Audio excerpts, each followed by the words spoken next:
So hello guys, स्वागत है आपका हमारे यूट्यूब चैनल में। और आज हम बात करने वाले एजी 500 टेबलेट के बारे में, जिसका कंटेंट होता है एजिथ्रोमाइसिन 500 mg।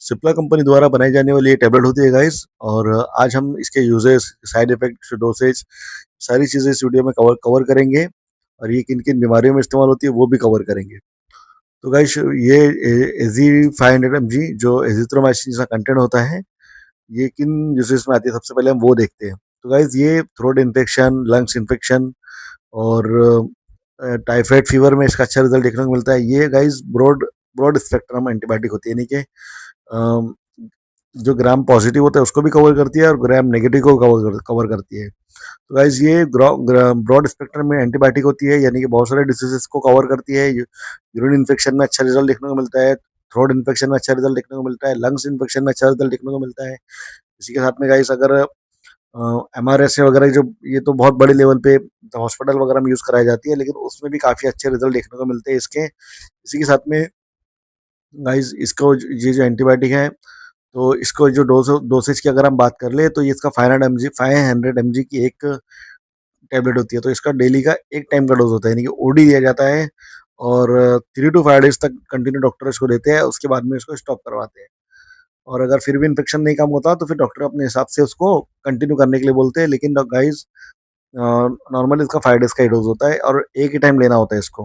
इसके साइड इफेक्ट में अगर आप देखें गाइस, तो इसका आपको नौशिया हो सकता है, आपको लूज मोशंस हो सकते हैं, आपको हेडेक हो सकता है, और वीकनेस वगैरह लग सकती है, आपको बॉडी पे रैशेस वगैरह आ सकते हैं। तो ये सारे इसके साइड इफेक्ट में देखा जा सकता है। गाइस, सबसे मेन थिंग के जो मेडिसिन है, ये एक एंटीबायोटिक मेडिसिन है।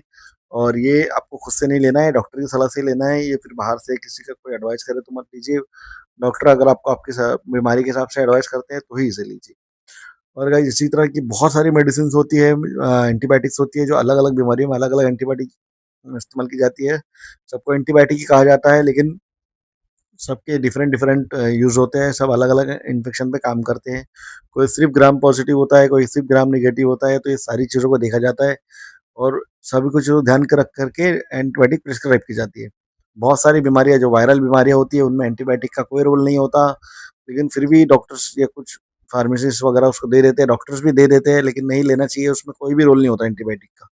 एंटीबायोटिक का सिर्फ बैक्टीरियल इन्फेक्शन में रोल होता है। और ये कैसे जाने के हमको जो फीवर हो रहा है, या फिर जो ये चीज़ें हो रही है, तो फीवर हो रहा है, कोई इन्फेक्शन है, तो वो जो है वो बैक्टीरियल है या वायरल है, तो उसके लिए आप डॉक्टर से के पास जाइए और आपकी जाँच करवाइए, तो आपको पता चलेगा कि आपको जो इन्फेक्शन है वो वायरल है या बैक्टीरियल है। तो ये सारी चीज़ें ध्यान में रखना बहुत ज़्यादा ज़रूरी होता है। और इसी के साथ में ये गाइस, इसकी वजह से कभी-कभी लूज़ मोशंस वगैरह भी होते हैं। तो उस कंडीशन में इस मेडिसिन को स्टॉप कर दिया जाता है और एंटीबायोटिक को चेंज की जाती है। इसके अलावा भी और अच्छी-अच्छी एंटीबायोटिक्स अभी मार्केट में आ गई है, तो वो भी कंसिडर कर सकते हो आप। लेकिन जब भी कंसिडर कीजिए तो डॉक्टर की सलाह से ही कीजिए, खुद से ना कीजिए।